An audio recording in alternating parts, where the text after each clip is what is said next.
start streaming.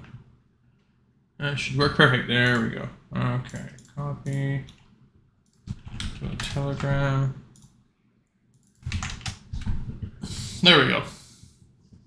All right, so that should work. Let me know. Let's see here. Not really expecting too much in terms of a crowd, given it's almost 10 p.m. and I know a lot of people have work and etc. and you know the different time zones and stuff. But I just wanted to quickly make a little market update for Fed tomorrow. Just kind of go over a few things. It is going to be recorded, so if of course you're watching this on your own time, then you know why. But just quick little whoever is joining, just quickly, if you could let me know, can you hear me? And if you can hear me, that would be great. Before I start. So again, I'm going to make a quick little session, maybe 10-15 minutes long. I know it's late. I just, depending on how many people we really get, honestly, but cool. Thanks, Abraham. So let's start. So now looking at Bitcoin, going over the market structure and going over pretty much what happened today. Now, this morning, I mentioned to you guys right here the fact that we were on a V-shaped formation.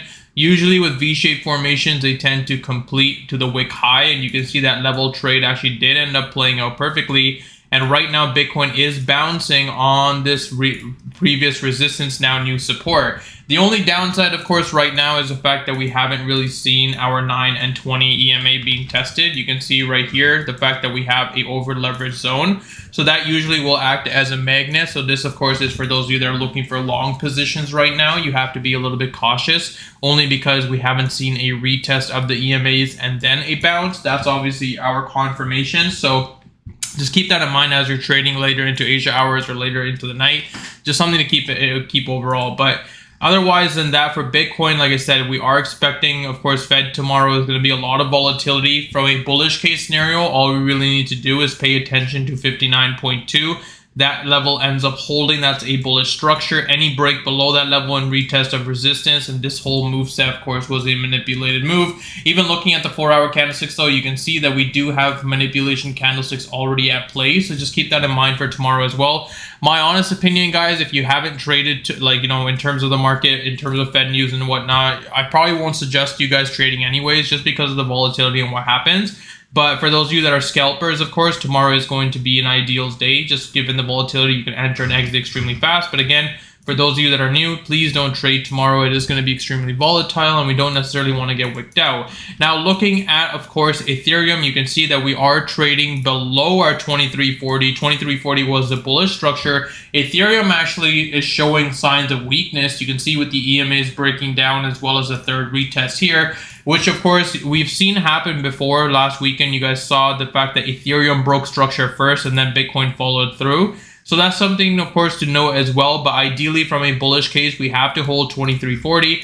Given the trade structure today, it was a very simple trade as well. In terms of Telegram, all we really, of course, was watching was the V-shaped structure on Ethereum as well. We saw this trade opportunity right here. It was lagging behind. I mentioned to you guys, look for that trade into 2380. We got the wick of 2394, but I did tell you guys to take your profits because I knew the fact that if we were to see a rejection from here, it's going to be pretty bad.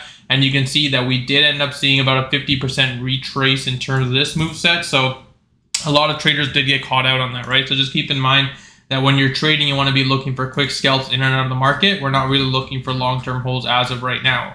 But like for tomorrow, at least, like I said, the volatility is going to be insane. But those are the levels that at least we're watching from the EMA structure, or from Bitcoin rather, 59.2. From Ethereum, all we really need to watch is the break structure of the 2260. Any break of this midterm support level right here, and then of course we are expecting shorts to come back into the market. For Doge and all of these other coins, like I said, I'm not really uploading Doge video tonight, only because Doge is pretty much in the same boring structure. If Doge ends up breaking this major support level right here at 0.098, then of course that is a breakup structure towards the downside again. It'll probably be a quick move, and honestly, looking at Doge, the way it's set up as well is pretty bearish, and that usually that's something I keep in mind mostly from altcoins. When we're looking at it from that perspective, if the altcoins look extremely bearish and Bitcoin's just kind of consolidating, it usually gives us a manipulation move set. So you want to be very, very cautious when you're trading something like that. But ideally, like I said, any break of this structure right here, and we are heading back into 0.088. So just keep that in mind for tomorrow as well. Like I said, not making Doge right now only because of the volatility that we're probably expecting, but looking at Doge overall right now, if we don't overcome the EMAs, then we are back in bear territory, which is of course very dangerous.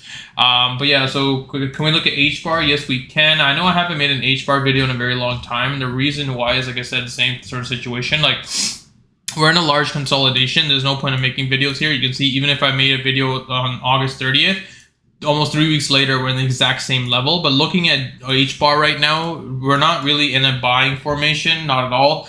Ideally, the buying opportunities were at 0.046, but any structure break of that, like I said, we're probably looking at 0.035, which kind of sucks because Hbar was one of those coins that we actually did make a lot of money on during the explosive run of the altcoins, but ideally, the buying targets are around 0.046 first, but if you want to look for a leverage position, then any break of structure right here at 0.052, and you can enter a long position on Hbar. And of course, if that long position ends up playing out, then your massive V shape, it's quite a large trade actually, but of course that is all dependent on 0.052. If we don't get the structure break, then there's really no point of you entering a long position on that. So I hope that answers your question. Hello, Wei. Like I said, I know it's late, guys. I'm not really expecting too much here. I know, just wanted to give a little update in terms of the live session, so I want to make it super, super quick. Even if it's 5 or 6 minutes, just something that people don't have to sit there and watch, for 10 hours, 20 hours, whatever. So it's just something super, super fast. But I think I'm going to end it there just because I wanted to give you guys the levels, but the levels are fine now. So if you guys have any questions, like I said, for tomorrow, once again, just a quick little recap.